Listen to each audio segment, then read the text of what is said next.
এক বোনের কান্নায় ভেসে গেল রাজপথ, রক্তে লাল সবুজ মাঠ। ভাইয়ের হয় নাই, আমার ভাইয়ের এত মেধা ভাই, আমার ভাই ফাইভে বৃত্তি পাচ্ছে, আমার ভাই এইটে পাচ্ছে, আমার ভাই মেট্রিকে পাচ্ছে, ইন্টারে রংপুর কলেজত ভাই সরকারি কলেজত স্কলারশিপ পাচ্ছে ভাই।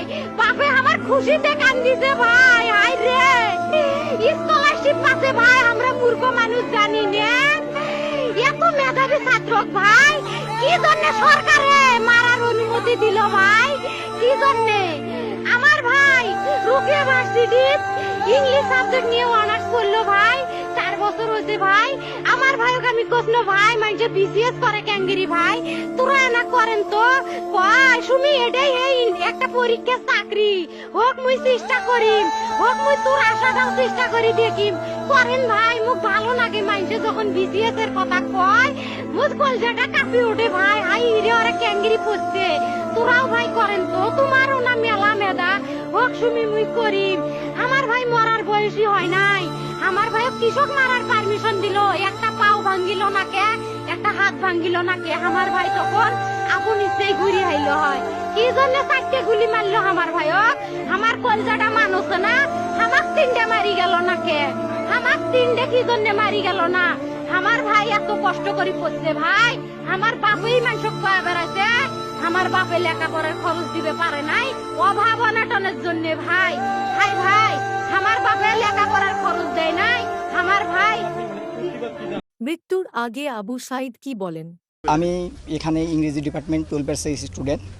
তো আমাদের এখানে যে ঝামেলাটা হয়েছে, এখানে অ্যাকচুয়ালি আমাদের কর্মসূচি ছিল অবস্থান কর্মসূচি। আমাদের উদ্দেশ্য ছিল আমরা মডার্নে গিয়ে অবস্থান করব, কিন্তু আমাদের যে এখানে ছাত্র সংগঠন আছে তারা আমাদের আগেতেই জানিয়ে দিয়েছিল যে অবস্থান, ছাত্রলীগ ছিল এখানে। তো ওরা আমাদের জানিয়ে দিছে যে এখানে হচ্ছে আপনাদের অবস্থান কর্মসূচি করা যাবে না, আপনারা হচ্ছে পদযাত্রা করেন।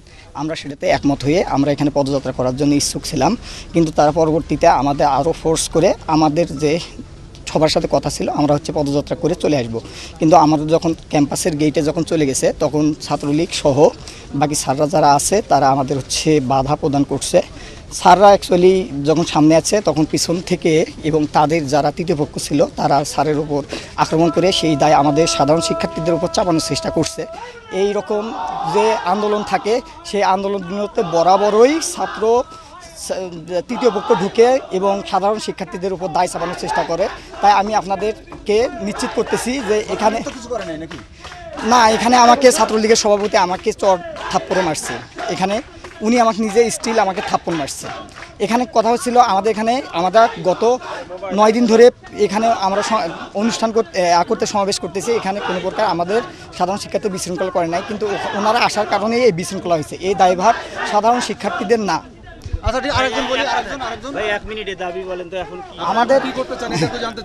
আমাদের দাবি আমরা এখন বর্তমানে এক দফাতে পৌঁছাইছি, সেটা হচ্ছে সকল প্রকার অযৌক্তিক কোটাগুলো, বৈষম্যমূলক কোটাগুলোকে দূর করে প্রথম থেকে চতুর্থ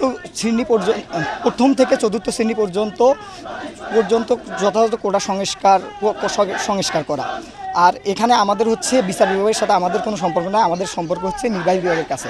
কারণ আপনারা জানেন সংবিধানের 29 নম্বর অনুচ্ছেদে বলা হয়েছে সরকারি চাকরির ক্ষেত্রে সকল নাগরিক সমান সুবিধা ভোগ করবে, কিন্তু এখানে আরও আছে যারা অনগ্রসর জনগোষ্ঠী আছে তাদের জন্য একটা নির্দিষ্ট কোটা ব্যবস্থা থাকবে।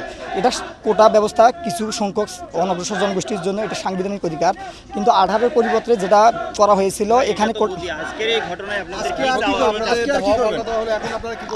এখানে আমরা সাধারণ শিক্ষার্থীরা আমরা এখানে শঙ্কিত আছি। তো আমরা চাচ্ছি, সাধারণ শিক্ষার্থীরা চাচ্ছি যাতে আমাদের এই ব্যাপারে আমাদের পরবর্তীতে কোনো সমস্যা না হয়। কারণ এখানে যে সমস্যাটি হয়েছিল সেই সমস্যাটি আমরা সাধারণ শিক্ষার্থী দায়ী না, এখানে তৃতীয় পক্ষ ঢোকার কারণে তারা বাধা দেওয়ার কারণে এই পরিস্থিতি হয়েছিল। সুতরাং আমরা আশঙ্কা প্রকাশ করতেছি, সুতরাং আমাদের আশঙ্কায় সারা বাংলাদেশের শিক্ষার্থীরা একমত প্রকাশ করবে বলে আমি আশা পোষণ করতেছি। সব এখন স্মৃতি হয়ে আছে বাংলার মানুষের হৃদয়ে।